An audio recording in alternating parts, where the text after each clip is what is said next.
வணக்கம் நண்பர்களே. Mastering Microsoft Excel video சீரீஸ்க்கு உங்களை வரவேற்கிறேன். இது வீடியோ நம்பர் 4. இந்த வீடியோவில் நம்ம கற்றுக்க போகிற கான்செப்ட் வந்து ரெஃபரன்சிங் டைப்ஸ். இந்த ரெஃபரன்சிங் டைப்ஸ்ன்றது ரொம்ப ரொம்ப இம்பார்ட்டண்ட் அண்ட் ரொம்ப பேசிக்கும் கூட. நம்ம ஃபார்முலா எழுத போகிறோம் எக்ஸலில். அது ஒரு பேசிக் அரித்மெட்டிக் எக்ஸ்பிரஷனாக இருக்கலாம், ஒரு சிம்பிள் அடிஷன் சப்ட்ராக்ஷன் இன்வால்வ் பண்ணுறதா இருக்கலாம், இல்லை பெரிய லெவலில் ஃபார்முலாஸாகவும் இருக்கலாம். அந்த மாதிரி டைமில் இந்த ரெஃபரன்சிங் கான்செப்ட் தெரிஞ்சுதுன்னா நமக்கு அந்த ஃபார்முலாவை எழுதுறதுக்கும் ஈஸி. அந்த ஃபார்முலா வேறு யாராவது எழுதியிருந்தாங்கன்னா அதை புரிஞ்சுக்கிறதுக்கும் நமக்கு ரொம்ப ஹெல்ப் பண்ணும். ஸோ நேராக நம்ம இப்போ எக்ஸலுக்குள்ளே போக போகிறோம், அந்த கான்செப்டை கற்றுக்கலாம். ஸோ நான் யூஸ் பண்ண போகிற ஃபைல் இதுதான். இந்த ஃபைலோட டவுன்லோடு லிங்க் வந்துட்டு நம்மளோட டிஸ்கிரிப்ஷன் செக்ஷனில் இருக்கும், அங்கேருந்து டவுன்லோட் பண்ணிக்கலாம். சரி, முதல்ல ரெஃபரன்சிங் அப்படின்னு சொல்லும் போது முதல் சந்தேகம் என்ன ஒன்றுனா, ரெஃபரன்சிங் சொல்கிறீங்களா சார், ரெஃபரன்சிங்னா என்ன அப்படின்னு கேட்டிங்கன்னா, ஒரு செல்லை நான் வந்துட்டு ரெஃபர் பண்ணுறேன். இப்போ பாருங்கள், நான் ஒரு செல்லை செலக்ட் பண்ணுறேன். இந்த செல்லில் ஒரு வேல்யூ அடிக்கிறேன், 34 அப்படின்னு அடிக்கிறேன். இந்த 34ன்றதோட எனக்கு ஒரு 10 வந்து ஆட் பண்ணணும். அப்படின்னா நான் என்ன பண்ணலாம், இந்த இடத்துல தான் நான் ஃபார்முலா எழுத போகிறேன். பொதுவாக எக்ஸலில் ஃபார்முலா எழுதணும் அப்படின்னா நம்ம எதில் ஸ்டார்ட் பண்ணுவோம்னா ஈக்குவல் டு போட்டு ஸ்டார்ட் பண்ணுவோம். பட் ஈக்குவல் டு தான் போடணுமானா அதுக்கு அவசியம் கிடையாது. நம்ம அரித்மெட்டிக் சிம்பிள் எது வேணால் வச்சு ஸ்டார்ட் பண்ணலாம். எக்ஸல் வந்து கம்ப்ளைண்ட்டே பண்ணாது. அரித்மெட்டிக் சிம்பிள்னால் plus, minus, division, multiplication symbol, இதில் எதில் வேணால் ஸ்டார்ட் பண்ணலாம். அப்படி ஸ்டார்ட் பண்ணும்போது அது ஒரு அரித்மெட்டிக் எக்ஸ்பிரஷன் அப்படின்னு புரிஞ்சுக்கும். நம்ம எழுதுறது ஒரு ஃபார்முலான்னு அதுவே புரிஞ்சுக்கும். ஸோ நம்ம எதுவும் ஸ்பெசிஃபிக்காக சொல்ல வேண்டாம். பட் பொதுவாக யூசர்ஸ் யூஸ் பண்ணுற ஸ்டார்டிங் என்னன்னு பார்த்தீங்கன்னா, சில நண்பர்கள் வந்து ஈக்குவல் டு யூஸ் பண்ணுவாங்க, சில நண்பர்கள் வந்து ப்ளஸ் யூஸ் பண்ணுவாங்க, இன்னும் சில நண்பர்கள் பார்த்தீங்கன்னா அது ப்ளஸ்ஸே ஈக்குவல் டு சேர்த்து யூஸ் பண்ணிவிடுவாங்க. ஸோ அந்த மாதிரிலாம் பண்ணக்கூடாது. மைக்ரோசாஃப்ட் ரெக்கமெண்ட் பண்ணுற ப்ராக்டிஸ் என்னென்னா ஈக்குவல் டு தான் யூஸ் பண்ணணும். அதுதான் better option. So equal to use பண்ணிக்கலாம். யூஸ் பண்ணிட்டீங்கன்னா இப்போ நம்ம எந்த செல்லோடு ஆட் பண்ணணும், இந்த செல்லோடு ஆட் பண்ணணும் அப்படின்னா அந்த செல்லை நான் ரெஃபர் பண்ணணும். ஒரு செல்லை நான் ஃபார்முலாவில் ரெஃபர் பண்ணும்போது அந்த செல்லு வந்து ரெஃபரன்ஸ் அப்படின்னு சொல்லிடுறோம். இங்கே ஒரு செல் ரெஃபரன்ஸ் இருக்குது, இந்த ஃபார்முலாவில் செல் ரெஃபரன்ஸ் இருக்குன்னா எந்த செல்லை ரெஃபர் பண்ணியிருக்கோம், G6 அப்படின்ற செல்லை ரெஃபர் பண்ணியிருக்கோம். ப்ளஸ் 10 அப்படின்னு போடுறோம். இப்போ எனக்கு ஃபார்முலாவை கால்குலேட் பண்ணி கொடுத்துருச்சு, ஒன்றும் பிரச்சனையும் இல்லை. ஸோ நம்ம எழுத போகிற ஃபார்முலா வெறும் ஒரே ஒரு ஃபார்முலா தான். ஒரு செல்லை வச்சு தான் எழுத போகிறோம், இல்லை 10 செல்லை வச்சு எழுதினாலும் சரி, நம்ம எழுத போகிறது ஒரு ஃபார்முலா தான். அந்த ஃபார்முலாவை வேறு எங்கேயும் நம்ம காப்பி பண்ணி பேஸ்ட் பண்ண போகிறது கிடையாது. இல்லை ஒரு மல்டிபிள் ரோஸ்க்கு பண்ண போகிறது, மல்டிபிள் காலம்ஸ்க்கு பண்ண போகிறது கிடையாது. ஒரே ஒரு இடத்துல மட்டும்தான் சார் இருக்க போகுது, வேறு எங்கேயும் நம்மளாம் காப்பிலாம் பண்ண மாட்டோம் அப்படின்னா இந்த ரெஃபரன்சிங்கிறத பற்றி ரொம்ப கவலை பண்ண வேண்டிய அவசியம் கிடையாது.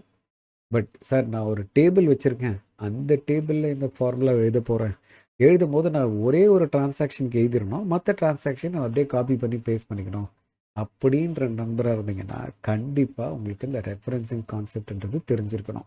அது ரொம்ப முக்கியம். பொதுவாகவே கார்பரேட் லைஃப்பில் நான் சொல்கிற இந்த சுச்சுவேஷன் தான் அமையும். நம்ம ஒரு டிரான்சாக்ஷனுக்கு ஃபார்முலா எழுதுவோம், மற்ற எதுக்கும் உட்காந்து எழுத மாட்டோம், அதை அப்படியே காப்பி பண்ணி பேஸ்ட் பண்ணிப்போம். இல்லை சில நண்பர்கள் ட்ராக் பண்ணுவாங்க, டபுள் கிளிக் பண்ணுவாங்க, நிறைய கண்ட்ரோல் டின்னு ஒரு ஷார்ட்கட் இருக்குது, அதையும் யூஸ் பண்ணுவாங்க. இப்போ நிறைய மெத்தட் இருக்குது.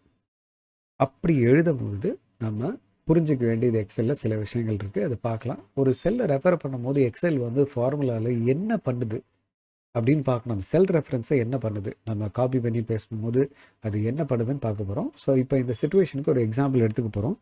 இங்கே பார்த்தீங்கன்னா நான் வந்து ஒரு ஃபேக்ட்ரியில் ஸ்டோர்ஸ்னு ஒரு டிபார்ட்மெண்ட் இருக்கும், இல்லை வேர் ஹவுஸ் எடுத்துக்கிட்டோன்னா நம்மக்கிட்ட ஒரு ஸ்டாக்ஸ் இருக்கும். அன்றைக்கி வந்து எனக்குப்பா இன்னைக்கு இந்த பார்ட்டில் இவ்வளோ ஸ்டாக் கொடு, எனக்கு தேவை ப்ரொடக்ஷனுக்கு அப்படின்னு கேட்டால் அவருக்கு எடுத்து கொடுத்தாகணும். ஏன்னா பிளான் படி அந்த ஸ்டாக் அவங்களுக்கு தேவைப்படும், கொடுத்தாகணும். ஸோ நம்மளோட கேஸ்லேயும் பார்த்தீங்கன்னா மொத்தமாக 1250 ஸ்டாக் இருந்தது அந்த பார்ட்டை. இப்போது அதுலேருந்து 35 ஸ்டாக் எடுத்து கொடுத்துட்டோம், 35 குவான்டிட்டி எடுத்து கொடுத்துட்டோம். இப்போ பாக்கி எவ்வளோ இருக்குது, பேலன்ஸ் எவ்வளோ இருக்குன்றதை கால்குலேட் பண்ணணும். அப்படின்னா டோட்டல்லேருந்து நம்ம எடுத்ததை மைனஸ் பண்ணால் மிச்சம் எவ்வளோ இருக்குதுன்னு தெரிய போகுது. ஸோ நம்ம என்ன பண்ண போகிறோம், ஒரு ஃபார்முலா எழுத போகிறோம். ஈக்குவல் டு, இப்போ 2 செல்லில் இன்வால்வ் ஆக போகுது, 2 செல் ரெஃபரன்ஸ் உள்ளே வரப்போகுது, கரெக்டுங்களா? முதல்ல டோட்டல் ஸ்டாக், அப்போ எந்த செல் ரெஃபரன்ஸ் உள்ளே வந்திருக்கு, B5 எதை குறிக்கிறது, டோட்டல் ஸ்டாக்ஸ். மைனஸ் அதுலேருந்து எதை கழிக்க போகிறோம், எதை சப்ட்ராக்ட் பண்ண போகிறோம், ஸ்டாக்ஸ் டேக்கனை சப்ட்ராக்ட் பண்ண போகிறோம். டோட்டல்லேருந்து ஸ்டாக்ஸ் டேக்கனை பண்ணிட்டோம். என்டர் அடித்த உடனே என்ன ஆக போகுது, இப்போ நமக்கு கால்குலேட் பண்ணி சொல்லிடுச்சு. ஒன்றும் பிரச்சனையே இல்லை, சூப்பராக வந்துடுச்சு. இப்போ இந்த வேல்யூ வந்து நம்ம மற்ற செல்ஸ்க்கெல்லாம் எடுத்துகிட்டு வரணும், கரெக்டுங்களா? இப்போ நம்ம எடுத்துகிட்டு வரணும்னு நிறைய மெத்தட்ஸ் இருக்குது. ஒன் ஆஃப் த மெத்தட், ரொம்ப ஈஸியஸ்ட் மெத்தட் என்னென்னு பார்த்தீங்கன்னா, நம்ம ஃபார்முலா எழுதி முடிச்ச உடனே இந்த ரைட் ஹேண்ட் பாட்டம் கார்னரில் போனீங்கன்னா உங்கள் மவுஸ் வந்து இந்த ப்ளஸ் மாதிரி மாறிடும். ஏரோலாம் இருக்காது, வெறும் ப்ளஸ் மாதிரி இருக்கும். அப்போ டபுள் கிளிக் பண்ணிங்கன்னா ஆட்டோமேட்டிக்காக மொத்த டேபிளுக்கும் ஃபில் பண்ணிவிடும். இந்த டபுள் கிளிக் பண்ணால் வேலை செய்யுது பார்த்தீங்களா? அது எப்போ வேலை செய்யும்னா, ப்ரீவியஸ் காலம் வந்து ஃபில்டு காலமாக இருக்கணும், நடுவில் எதுவும் பிளாங்கில் இருக்கக்கூடாது, கம்ப்ளீட்டாக ஃபில் ஆகிருந்தால் மட்டும்தான் இந்த டபுள் கிளிக் வேலை செய்யும். இப்போ நம்மளோட டேபிள் வந்து கம்ப்ளீட்டாக ஃபில் ஆகிருக்கு, அதனால் டபுள் கிளிக் பண்ணோம், வேலை செஞ்சிருச்சு, ஒன்றும் ப்ராப்ளம் இல்லை. சரி, இன்னொரு மெத்தட் என்ன இருக்குது அப்படின்னு பார்க்கலாம். சப்போஸ் இன்னொரு மெத்தட் என்னன்னு பார்த்தீங்கன்னா, நம்ம வந்து ஃபுல்லாக செலக்ட் பண்ணிக்கணும். எப்படி செலக்ட் பண்ணுவேன்? ஃபார்முலா செல்லை செலக்ட் பண்ணிப்பேன், ஷிஃப்ட்டை பிடிச்சிக்கிட்டு மெதுவாக டவுன் ஆரோ ப்ரெஸ் பண்ணுறேன். எது வரைக்கும்? என்னோடய டேபிள் முடிகிற வரைக்கும். பெரிய டேபிளாக இருந்தால் இதுவே ஒரு பெரிய வேலையாகிடும். பட் அப்போ நீங்கள் புரிஞ்சுப்பீங்க டபுள் கிளிக் பெட்டராக இருக்கே அப்படின்ட்டு.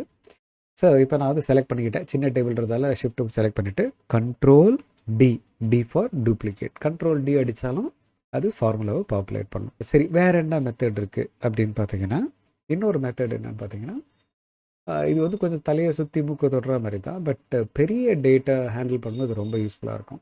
எப்படி பண்ணுறோன்னு பாருங்கள். இப்போ எனக்கு இந்த செல்ஸ்லாம் வரணும். ஸோ என்ன பண்ணுவேன்னா, ஃபஸ்ட்டு எந்த செல்லில் வரணுமோ அந்த செல்லை செலக்ட் பண்ணிக்கிட்டு, முதல் செல்லை செலக்ட் பண்ணிவிட்டு பக்கத்து காலமுக்கு போகிறேன். இந்த ஃபில் ஆகிருக்கு இல்லையா, கம்ப்ளீட்டாக ஃபில் ஆகிருக்க காலமுக்கு போகிறேன். நீங்கள் கீபோர்டில் தான் பண்ணணும்னு சொன்னீங்கன்னா இது வந்து டபுள் கிளிக்கிங் பண்ணலாம். சில நண்பர்கள் வந்து இல்லை சார் கீபோர்டு ஷார்ட்கட்டே சொல்லிக் கொடுங்க எனக்கு, நீங்கள் டபுள் கிளிக் பண்ணி தான் நான் கீபோர்டில் பண்ணணும்னா எப்படி பண்ணணும் அப்படின்னா, அதுக்கு தான் இந்த பதில். நீங்கள் என்ன பண்ணணும், முதல் செல் நம்ம ஃபார்முலா காப்பி பண்ண போகிற முதல் செல்லுக்கு போயிட்டு பக்கத்து காலம் ஃபில்லாக இருக்குல்லையே அந்த காலமுக்கு போகணும். எப்படி லெஃப்ட் ஆரோ ப்ரெஸ் பண்ணுறேன், இடது பக்கத்தில் இருக்க அந்த காலமுக்கு வந்துட்டு அந்த 47 செலக்ட் ஆகிருக்கு. இப்போ டேட்டா முடிகிற வரைக்கும் நான் போகணும். கண்ட்ரோல் டவுன் ஆரோ, கண்ட்ரோலும் டவுன் ஆரோ ப்ரெஸ் பண்ண என்ன ஆகிடும், டேட்டா எங்கே முடியுதோ அங்கே போயிடும். இப்போ எனக்கு எங்கே ஃபார்முலா வரணும், இந்த காலம்லேயே பக்கத்து காலம் இல்லையா, பக்கத்தில் காலம் ரைட் சைடில் இருக்க காலமில் தான் ஃபார்முலா வரணும், கரெக்டுங்களா? அப்போ ரைட் ஆரோ, ரைட்டில் வந்துட்டேன். இப்போ இந்த செல்லிலேருந்து மேலே இருக்கிற செல் வரைக்கும் எனக்கு ஃபார்முலாவை பாப்புலேட் பண்ணணும், கரெக்டுங்களா? அப்போ கண்ட்ரோலு ஷிஃப்ட்டு அப் ஆரோ, கண்ட்ரோலு ஷிஃப்ட்டு அப் ஆரோ. இப்போ என்ன நடந்திருக்குன்னா, இது என்ன பண்ணணும், ஃபார்முலா செல்லையும் சேர்த்து செலக்ட் பண்ணிக்கும். இப்போ கண்ட்ரோல் டி ஃபார் டூப்ளிகேட் முடிஞ்சது. ஸோ இதுதான் வந்து நான் சொன்ன தலையை சுற்றி மூக்க தொடுறதுன்றது. இந்த கீபோர்டு வழியாக தான் போவேன் அப்படின்ற நண்பர்கள் இந்த மெத்தடை நம்ம எடுத்துக்கலாம், சரியா? இல்லை டபுள் கிளிக் பண்ணால் ஈஸியாக எடுத்துக்கங்க. லைஃப்பை ஈஸியாக வச்சுக்கிறது பெட்டர். அப்படி இல்லை எனக்கு கீபோர்ட் ஷார்ட்கட்ஸ் கற்றுக்கணும்னு ஆசை சார், எனக்கு கீபோர்டில் எப்படி பண்ணுறது பார்த்தீங்கன்னா இப்படி பண்ணலாம். பொதுவாகவே இப்போ நான் பண்ண பாருங்கள், தலையை சுற்றி மூக்கு தொடுறது இது ரொம்ப நீங்கள் அடிக்கடி யூஸ் பண்ண என்ன ஆகுதுன்னா இது ரொம்ப ஃபாஸ்ட்டாக பண்ண ஆரம்பிச்சிருவீங்க. ஸோ மவுஸை தேட வேண்டிய அவசியம் இருக்காது. பொதுவாக எக்ஸலில் வந்து நீங்கள் டேட்டா ப்ரெசென்டராக இருந்தீங்கன்னா உங்கள் மவுஸ் வந்து நீங்கள் ப்ரெசென்ட் பண்ணிக்கிட்டு இருக்கும்போது வேலை செய்யலைன்னா அப்போ மாட்டினீங்க. அப்போ இந்த ஷார்ட்கட் மெத்தட் தான் ஒரே வழி நமக்கு, சரிங்களா? சரி, இப்போது நம்ம கான்செப்டுக்கு வருவோம். காப்பி பேஸ்டிங், இந்த வீடியோவில் காப்பி பேஸ்டிங் பற்றி கற்றுக்கிறது இல்லை, நம்ம வந்துட்டோம். இந்த செல்லில் இருக்க ஃபார்முலா எப்படி நான் பார்க்குறது, நம்ம எழுதின ஃபார்முலா இப்போ நம்ம பார்க்கணும்.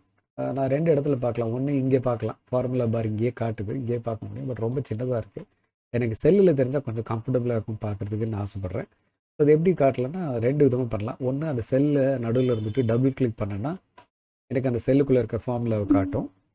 இல்லை கீபோர்டில் பண்ணணும் அப்படின்னு ஆசைப்பட்டிங்கன்னா உங்கள் கீபோர்டில் F1 F2 F3 இருக்கு பாருங்கள், அதில் F2 ப்ரெஸ் பண்ணணும். ஸோ நீங்கள் F2 ப்ரெஸ் பண்ணிங்கன்னா உங்கள் செலக்ட் பண்ண செல்லில் இருக்கிற ஃபார்முலாவை காட்டும். ஃபார்முலா இல்லை, அது உள்ளே இருக்கிறது ஃபார்முலா ஃபார்முலா இருந்தால் ஃபார்முலாவை காட்டும், வேல்யூவாக இருந்தால் வேல்யூவை காட்டும். இப்போது நம்ம ஃபார்முலாவை பார்க்குறோம். நம்ம எழுதின முதல் ஃபார்முலா இதான், கரெக்டுங்களா? B5 - C5. நெக்ஸ்ட்டு செல்லுக்கு போகும். நெக்ஸ்ட்டு செல்லில் ஃபார்முலா எப்படி ஆட்டோமேட்டிக்காக கால்குலேட் பண்ணிக்கிச்சு, நம்ம எதுவும் எழுதலையே, ஆட்டோமேட்டிக்காக கால்குலேட் பண்ணிச்சு இல்லையா? எப்படி கால்குலேட் பண்ணிச்சுன்னு நம்ம பார்க்கணும். பட் முதல்ல அந்த ஃபார்முலா என்னன்னு பார்த்துருவோம். அந்த செல்லுக்குள்ளே போகிறேன், ஃபார்முலாவை பார்த்தா B6 - C6. ஆனால் நான் எழுதின ஃபார்முலா B5 - C5. அது என்ன B6 - C6? பியும் சியும் மாறவே இல்லை, வெறும் 5 மட்டும் 6ன்னு ஆயிருக்கு. சரி, அடுத்த செல்லுக்கு போய் பார்ப்போம். மறுபடியும் பாடுறா, பியும் சியும் அப்படியே இருக்குது, பட் நம்பர் மட்டும் இன்க்ரிமெண்ட் ஆகிருக்கு. இப்போ எக்ஸல் என்னமோ பண்ணுது.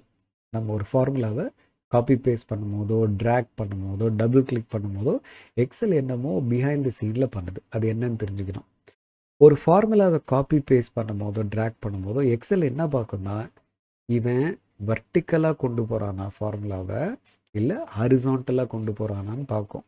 இப்போ இந்த கேஸில் நான் என்ன பண்ணேன், வர்டிக்கலாக கொண்டு வந்தேன். வர்டிக்கலாக கொண்டு வரும்போது நான் எதை கடந்து போகிறேன், ரோஸை கடந்து போகிறேன். ஸோ ரோ நம்பரை மட்டும் இன்க்ரிமெண்ட் பண்ணியிருக்கு. காலமை கடந்து போகாதால காலம் அப்படியே வச்சுக்கிச்சு. அந்த பியும் சியும் காலம். ஸோ நான் ஒரே காலமில் வர்டிக்கலாக போயிருக்கேன். ஸோ காலமை டிஸ்டர்பே பண்ணல. அக்ராஸ் காலம் நான் போல, அக்ராஸ் ரோஸ் போயிருக்கேன். அதனால் என் ஃபார்முலாவில் இருக்க ரோ நம்பரை மட்டும் இன்க்ரிமெண்ட் பண்ணிக்கிச்சு. அது ஏன் சார் 5லேருந்து 6க்கு போச்சு, ஏன் 5லேருந்து 20க்கு போயிடக்கூடாதா அப்படின்ற கேள்விக்கு பதில் என்னென்னா, அது பார்க்குது.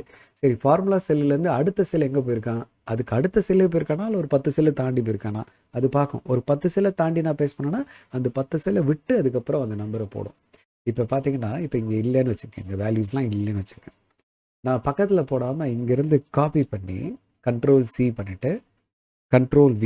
இப்போ பார்த்தீங்கன்னா அது பார்த்துக்கும், ஓகே இவ்வளோ செல்லை விட்டுட்டு போயிருக்கான் அப்படின்னு ஆட்டோமேட்டிக்காக அது 5லேருந்து இன்க்ரிமெண்ட் பண்ணிக்கும். இவ்வளோ செல்லை தாண்டி போயிருக்கான் ஹரி அப்படின்னு சொல்லிட்டு அதுவே பார்த்துக்கும்.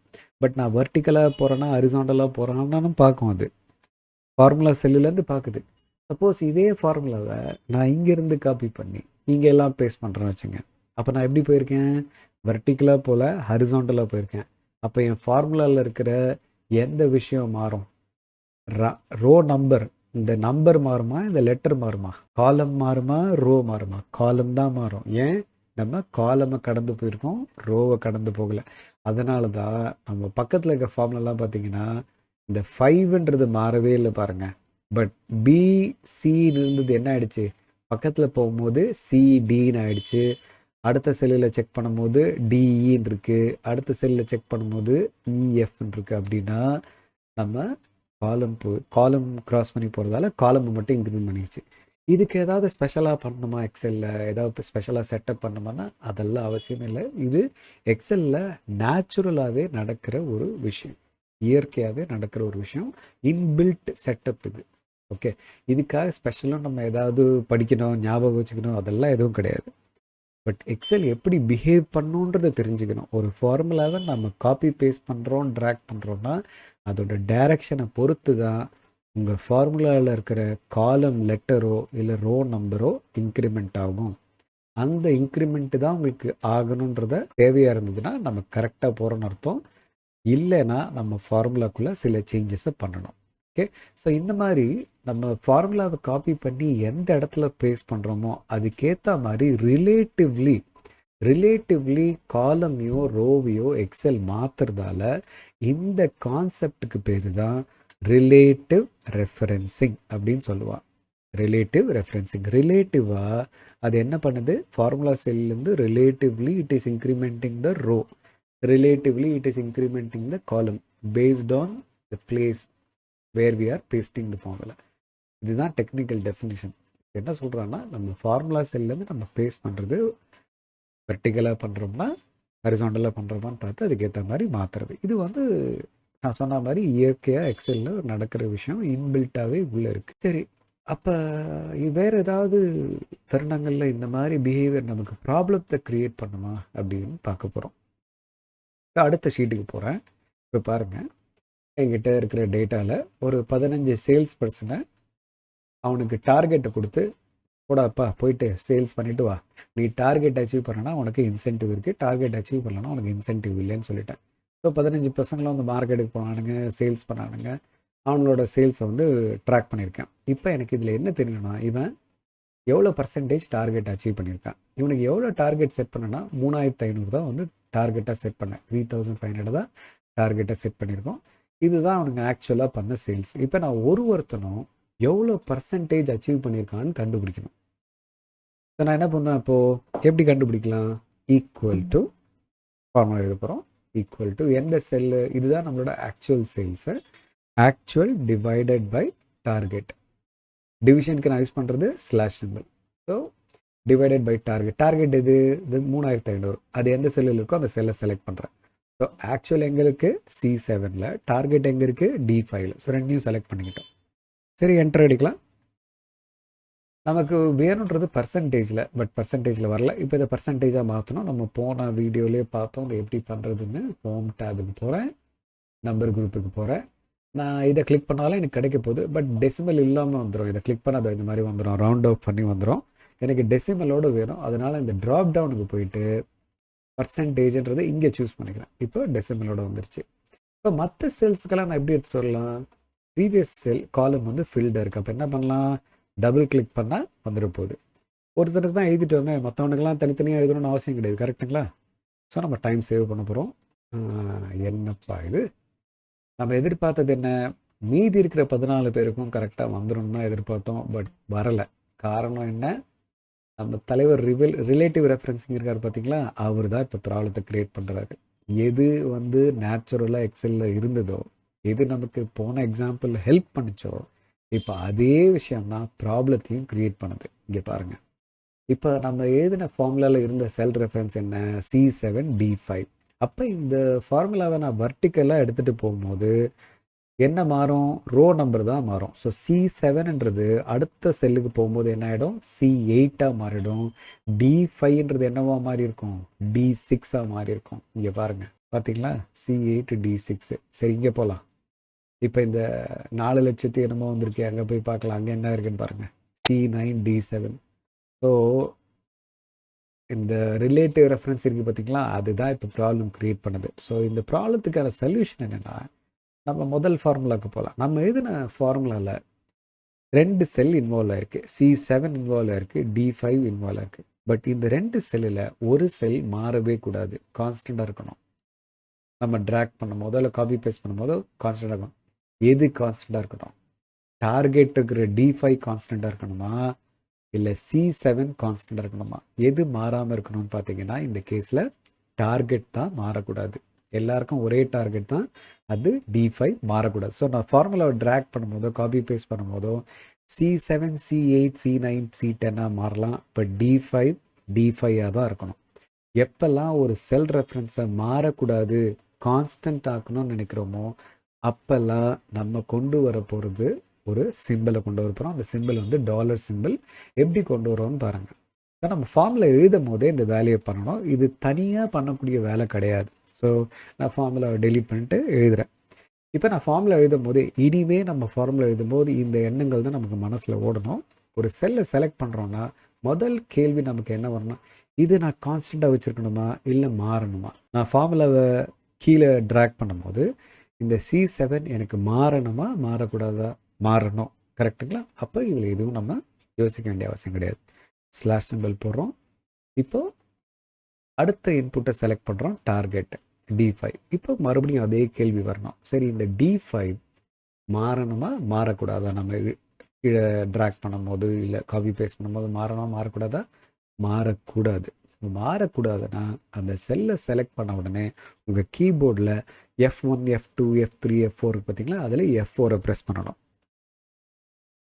சில லேப்டாப்பில் ஃபங்க்ஷன் கீயை பிடிச்சிக்கிட்டு F4 ப்ரெஸ் பண்ணிங்கன்னா அந்த டாலர் சைன் வரும். சில லேப்டாப்பில் டைரெக்டாக நீங்கள் F4 ப்ரெஸ் பண்ணாலே வரும். இப்போ கவனிச்சிங்கன்னா டாலர் சிம்பிள் வந்திருக்கு, 2 டாலர் சிம்பிள் வந்திருக்கு. ஒன்று வந்து ரோ நம்பருக்கு முன்னாடி வந்திருக்கு, இந்த 5ன்ற இந்த ரோ நம்பருக்கு முன்னாடி ஒரு டாலர் சைன். D அப்படின்றது காலம் லெட்டருக்கு முன்னாடி வந்திருக்கு. எதுக்கு முன்னாடி அது வந்திருக்கோ அந்த எலிமெண்ட் வந்து கான்ஸ்டன்ட். அப்படின்னா 5க்கு முன்னாடி வந்திருக்கிறதால 5 மாறவே மாறாது. Dக்கு முன்னாடி வந்திருக்கிறதால Dயும் மாறாது. இப்போ ரெண்டுமே கான்ஸ்டன்ட். எது ரெண்டும்? 5ம் கான்ஸ்டன்ட்டு, Dயும் கான்ஸ்டன்ட். இப்போ கான்ஸ்டன்ட் பண்ணுறதால நம்ம ட்ராக் பண்ணும் போதோ இல்லை காப்பி பேஸ்ட் பண்ணும் போதோ மாறக்கூடாது. பார்க்கலாமா? இப்போ டபுள் கிளிக் பண்ணுறேன். சூப்பர், பர்ஃபெக்டாக வந்திருக்கு. செக் பண்ணிடலாம். இப்போ இந்த 27.37 பார்க்குறேன். சூப்பர்ப்பா, D5 தான் இருக்குது. பட் C மாறி இருக்கு, மாறணும், மாறி இருக்கு. சரி, இந்த 188.17% பார்க்குறேன். D5 constant. ஸோ எப்போல்லாம் ஒரு செல்லை நம்ம டாலர் சிம்பிள் போட்டு கான்ஸ்டன்ட் பண்ணுறோமோ அந்த மாதிரி ரெஃபரன்சிங்க்கு பேர் என்ன? Absolute referencing. இந்த டாலர் சைனை கொண்டு வரதுக்கு நம்ம யூஸ் பண்ண கீபோர்ட் ஷார்ட்கட் என்ன யூஸ் பண்ணோம்? F4. மேனுவலாக அந்த டாலர் சைனை அடிக்கக்கூடாது. அதுவும் கண்டிப்பாக என்னோட வீடியோ பார்த்ததுக்கப்புறம் அதை பண்ணக்கூடாது. இல்லை எந்த எக்ஸல் ட்ரெயினரோட வீடியோ பார்த்தாலும் பண்ணாதீங்க. எக்ஸலில் கரெக்டாக எக்ஸல் மெத்தடாலஜியில் பண்ணணும்னா F4 அழுத்தி தான் பண்ணணும். டாலர் சைனை மேனுவல் அடிக்கக்கூடாது. அடித்தாலும் வரும், பட் அது கரெக்டான அப்ரோச் கிடையாதுங்க. சரிங்களா? நம்ம ப்ரொசீஜரை ஃபாலோ பண்ணுறது தான் பெஸ்ட் ப்ராக்டிஸ் என்றைக்குமே. இப்போது அப்சல்யூட் ரெஃபரன்ஸ் என்னன்னு தெரிஞ்சுக்கிட்டோம். லாஸ்ட் டைப் ஆஃப் ரெஃபரன்சிங் பார்த்துருவோம். இந்த லாஸ்ட் டைப் ஆஃப் ரெஃபரன்சிங் வந்து ரொம்ப ஒரு இன்ட்ரெஸ்டிங்கான விஷயம். எல்லா டைமும் உங்களுக்கு இந்த மாதிரி ரெஃபரன்சிங் தேவைப்படாது. புரியுதுங்களா? இது வந்து ரொம்ப ஸ்பெஷல் டைப் ஆஃப் ரிக்குவயர்மெண்ட் வரும்போது மட்டும்தான் தேவைப்படும். எனக்கு தெரியல, இந்த வீடியோ பார்த்துட்டு இருக்க எத்தனை நண்பர்களுக்கு இந்த அனுபவம் இருந்திருக்கும்னு தெரியல. சில டைம் கம்பெனியில் ஜாயின் பண்ணிடுவோம், யாரோ யூஸ் பண்ண ஒரு ரிப்போர்ட்டு உங்களுக்கு வரும். நீங்கள் தான் அந்த ரிப்போர்ட்டை எடுத்து மேனேஜ் பண்ணணும். இதுக்கு மேலே அந்த ஃபார்முலா பார்த்தாலே ஒன்றுமே புரியாது. ஓகே, அந்த ஃபார்முலா பார்த்தீங்கன்னா டாலர் சைன்லாம் இருக்கும், பட் நமக்கு தெரிஞ்சது $2 நீங்கள் என்னப்பா $2 இல்லை ஒரே ஒரு டாலர் சைன் மட்டும் இருக்குது, இது ஏன் லெட்டருக்கு முன்னாடி மட்டும் போட்டிருக்கான், இது ஏன் நம்பருக்கு முன்னாடி மட்டும் போட்டிருக்கான் அப்படின்ற அந்த கன்ஃபியூஷன் வரும். இந்த ஃபார்முலாவை புரிஞ்சுக்கிட்டு அப்புறம் இந்த ரிப்போர்ட்டை புரிஞ்சுக்கிட்டு நம்ம வேலையை ஆரம்பிக்கிறதுக்குள்ளே நம்ம படுற பாடு வந்து ரொம்ப கஷ்டம். ஸோ இப்போ நம்ம பார்க்க போகிறது அந்த விஷயத்தை தான் பார்க்க போகிறோம், பட் ரொம்ப ஈஸியாக கற்றுக்க போகிறோம். இங்கே பாருங்கள், போன எக்ஸாம்பிள் மாதிரியே தான். போன எக்ஸாம்பிளில் நம்ம சேல்ஸ் பர்சன் வச்சுக்கிட்டோம். இந்த எக்ஸாம்பிளில் நான் ஒரு ரீட்டைல் அவுட்லெட்னு வச்சுப்போம். ஒரு இந்த பிக் பஜார், ரிலையன்ஸு, வால்மார்ட்டு, டார்கெட், இவனுங்களை மாதிரி ஒரு பெரிய ரீட்டைல் ஸ்டோர் நம்ம அப்படின்னு வச்சுப்போம். எக்ஸாம்பிளுக்கு எடுத்துப்போம். நிறைய அவுட்லெட்ஸ் இருக்குது நமக்கு. City, across state, across country நிறைய அவுட்லெட் வச்சுருக்கோம். ஒவ்வொரு அவுட்லெட்லேயும் எவ்வளோ சேல்ஸ் பண்ணானுங்க அப்படின்ற அந்த நம்பர் நமக்கு வந்திருக்கு. ஸோ பிஸ்னஸ் லீடர்லாம் என்ன சொல்கிறாங்கன்னா, சரி எனக்கு கண்ட்ரி லெவலில் எவ்வளோ பர்சன்டேஜ் அச்சீவ் பண்ணியிருக்கேன். ஏன்னா நான் ஒரு லெவலுக்கும் டார்கெட் டிஃப்ரெண்ட்டாக வச்சுருக்கேன். ஒரே டார்கெட் கிடையாது. கண்ட்ரி லெவலுக்கு ஒரு டார்கெட்டு, கான்டினென்ட் லெவலுக்கு ஒரு டார்கெட்டு, அப்புறம் குளோபல் லெவலுக்கு ஒரு டார்கெட். அவன் வந்து கம்பேர் பண்ணி பார்க்கணும்னு நினைக்கிறான். குளோபலாக நான் எப்படி பர்ஃபார்ம் பண்ணுறேன், கான்டினென்ட் லெவலில் எப்படி பர்ஃபார்ம் பண்ணுறேன், கண்ட்ரி லெவலில் எப்படி பர்ஃபார்ம் பண்ணுறேன். சில பேர் கண்ட்ரியில் சூப்பராக இருப்பான், கான்டினென்ட் லெவலில் சொதுக்கிடுவானுங்க. அந்தளவுக்கு பெருசாக இருக்க மாட்டான், ஏன்னா வேறு பிராண்ட் ரொம்ப பெரிய ரீச் இருக்கும். அதே மாதிரி பார்த்தீங்கன்னா குளோபல் லெவலில் பெருசாக இருக்காது. சில பேர் குளோபல் லெவலில் சூப்பராக இருக்கும், பட் கண்ட்ரி லெவலில் அந்தளவுக்கு இருக்காது. சரி, இப்போ இந்த கேஸில் கவனிச்சோம். இந்த ஃபார்மில் எழுதலாம். இதுதான் ஆக்சுவலி இதுதான் டார்கெட்டு. நம்ம போன தடவை எழுதின மாதிரியே ஃபார்மில் எழுத போகிறோம். Equal to actual. நான் மறுபடியும் சொன்னேன், நம்ம ஃபார்முலா எழுதும் போது இதை கான்ஸ்டன்ட் பண்ணணுமா என்ற கேள்வி நம்ம மனசில் வரணும். இப்போ C7 கான்ஸ்டன்ட் பண்ணணுமா? இல்லை. கரெக்டுங்களா? Divided by target. டார்கெட் என்ன? D5. இந்த D5 கான்ஸ்டன்ட் பண்ணணுமா? கண்டிப்பாக பண்ணணும். ஏன்னா நம்ம ட்ராக் பண்ணும்போது அந்த D5 மாறக்கூடாது. ஸோ எப்படி கான்ஸ்டன்ட் பண்ண போகிறோம்? F4 அழுத்தி கான்ஸ்டன்ட் பண்ண போகிறோம். இப்போ என்ட்ரு அடித்தோம்னா நமக்கு அதே மாதிரி ஆன்சர் டெசிமலில் வரப்போது. நம்ம என்ன பண்ண போகிறோம்? அந்த பர்சன்டேஜில் மாற்றுறதுக்கு நேராக போய் பர்சன்டேஜ் சூஸ் பண்ணுறோம், டபுள் கிளிக் பண்ணுறோம், ஃபார்முலா வந்துருப்போம். அப்போ நான் என்ன பண்ணுவேன்? இதே மாதிரி இந்த காலமுக்கும் எழுதுவேன், இந்த காலமுக்கும் எழுதுவேன். நான் என்ன யோசிக்கிறேன்னா, நம்ம தான் டாலர் சைன் கற்றுக்கிட்டோம். சரி, 3 காலமுக்கும் தனித்தனியாக உட்காந்து ஃபார்முலா எழுதுறதுக்கு பதிலாக இங்கே எழுதுகிற இந்த ஃபார்முலாவை அப்படியே காப்பி பண்ணி பேஸ்ட் பண்ண முடியுமா? மற்ற 2 காலமுக்கும் ஒர்க் ஆகுமா? அதை தான் பண்ண போகிறோம். நீங்கள் ஒரே ஒரு ஃபார்முலாவை எழுதி அந்த ஃபார்முலாவை வெர்டிக்கலாகவும் ட்ராக் பண்ண போகிறீங்க, ஹரிசாண்டலாகவும் ட்ராக் பண்ண போகிறீங்க. உங்கள் ஃபார்முலா பர்ஃபெக்டாக ஒர்க் ஆகட்டும். இப்போ எப்படி அதை பண்ணுறதுன்னு பாருங்கள். நான் இந்த ஃபார்முலாக்குள்ளே போகிறேன். நம்ம ஃபார்முலாவுக்கு 2 இன்புட் இருக்குது. முதல் இன்புட் வந்து ஆக்சுவல் சேல்ஸ், ரெண்டாவது இன்புட் என்ன? டார்கெட். டார்கெட்ஸ் இருக்குது, ஆக்சுவல்ஸ் இருக்குது. இப்போ முதல்ல நம்ம ஆக்சுவல்ஸ் பற்றி பேசுவோம். நம்ம ஆக்சுவல்ஸ் எங்கே இருக்குது? ஃபஸ்ட்டு செல் எங்கே இருக்குது? C7. ரெண்டாவது ஆக்சுவல் வேல்யூ எங்கே இருக்குது? C8. அடுத்தது C9, C10, C11. அப்போ எது ரிப்பீட் ஆகுது? C அப்படின்ற அந்த எழுத்து ரிப்பீட் ஆகுது. எது மாறுதுன்னு பாருங்கள், நம்பர் மாறுது. அப்படின்னா ரோ மாறுது. C7, C8, C9, 8, 9, 10 ரோ மாறுது, பட் C அப்படின்றது கான்ஸ்டண்ட்டாக இருக்குது. ஸோ இந்த இடத்துல எனக்கு C மட்டும்தான் கான்ஸ்டன்ட் ஆகணும். அப்படின்னா டாலர் சைன் வந்து Cக்கு முன்னாடி மட்டும் இருந்தால் போதும், 7க்கு முன்னாடி தேவையில்லை. ஸோ எப்படி நான் கொண்டு வருது? சரி, டாலர் சைனை முதல்ல எப்படி கொண்டு வருவோம்? F4 ப்ரெஸ் பண்ணி கொண்டு வருவோம். பட் F4 ப்ரெஸ் பண்ணால் 2 டாலர் சைன் வருது. அதே F4 மறுபடியும் ப்ரெஸ் பண்ணுறேன். இப்போ டாலர் சைன் எதுக்கு முன்னாடி இருக்குது? 7க்கு முன்னாடி இருக்குது. 7ஐயா ஃப்ரீஸ் பண்ணணும்? இல்லை, நமக்கு Cக்கு முன்னாடி வேணும். அதே F4 இன்னொரு தடவை ப்ரெஸ் பண்ணுறேன். இதுதான் எனக்கு வேணும். ஸோ F4 ஒவ்வொரு தடவை ப்ரெஸ் பண்ணும் போதும் ஒவ்வொரு காம்பினேஷன் ஆஃப் டாலர் சைன் நமக்கு கிடைக்கும். நமக்கு தேவையான டாலர் சைன் வரும்போது நிறுத்திக்கணும், அவ்வளோதான். இப்போ எனக்கு டாலர் சைன் வேணும், சிக்கு முன்னாடி டாலர் சைன் வேணும், வந்துருச்சு, நிறுத்திக்கிட்டேன். டிவைடட் பை டார்கெட் எது, இந்த 3500 இருக்கிற செல். அது எந்த செல் இருக்குது, D5 இருக்குது. இப்போ D5 கான்ஸ்டன்ட் ஆகணுன்றது நம்ம ஏற்கனவே தெரிஞ்சுக்கிட்டோம். பட் மற்ற டார்கெட்டில் எங்கே இருக்குன்னு பார்க்கலாம். மற்ற டார்கெட் எங்கே இருக்குது, E5, F5. ஸோ எது ரிப்பீட் ஆகுது, 5ன்றது ரிப்பீட் ஆகுது, பட் லெட்டர் மாறுது. நல்லா பாருங்கள், D5, E5, F5. ஸோ எது கான்ஸ்டன்ட் ஆகணும், 5 கான்ஸ்டன்ட் ஆகணும். அதே F4 யூஸ் பண்ணி 5க்கு முன்னாடி டாலர் சைன் வர வரைக்கும் நான் ஒரு தடவையை ப்ரெஸ் பண்ணுவேன். இப்போ $C7 டிவைடட் பை $5. இந்த மாதிரி $1 வச்சு ஃபார்முலா எழுதுகிற அந்த கான்செப்டை தான் என்ன சொல்லுவோம், மிக்சட் ரெஃபரன்சிங் சொல்லுவோம். $1 சைன் இருக்கிற செல் ரெஃபரன்ஸ் வந்து மிக்சட் ரெஃபரன்ஸ். $2 சைன் இருந்ததுன்னா அப்சல்யூட் ரெஃபரன்ஸ். டாலர் சைன் இல்லைன்னா ரிலேட்டிவ் ரெஃபரன்ஸ். இப்போ என்டர் அடிக்க போகிறோம். இதை அப்படியே கிளிக் பண்ணி ட்ராக் பண்ணுறோம் ரைட் சைடில். சூப்பர், வந்துடுச்சு. இப்போ மற்ற ஹரிசாண்டலாக கரெக்டாக வேலை செஞ்சுருக்கா. இந்த 25% எப்படி கால்குலேட் ஆகிடணும், ஆக்சுவல் டிவைடட் பை 5000 வந்திருக்கணும். செக் பண்ணிடலாமா, பாருங்கள், actual divided by E5. Super. அப்போ இது actual divided by F5. Super. சரி, ஹரிசாண்டலாக ஒர்க் ஆகிடுச்சு. இதை 3 செலக்ட் பண்ணுறேன், இந்த கார்னருக்கு போகிறேன், டபுள் கிளிக் பண்ணுறேன். இப்போ வெர்டிக்கலாகவும் வேலை செஞ்சுருக்கான்னு பார்க்க போகிறேன். ரேண்டமாக ஒரு நம்பரை செலக்ட் பண்ணுறேன், கரெக்டான வேல்யூ எடுத்திருக்கான்னு பார்க்குறேன். எஸ், பர்ஃபெக்டாக எடுத்திருக்கு. நம்ம பண்ண அந்த முயற்சி நமக்கு வீண் போகலை, சூப்பரான விஷயம் கொடுத்துருக்கு.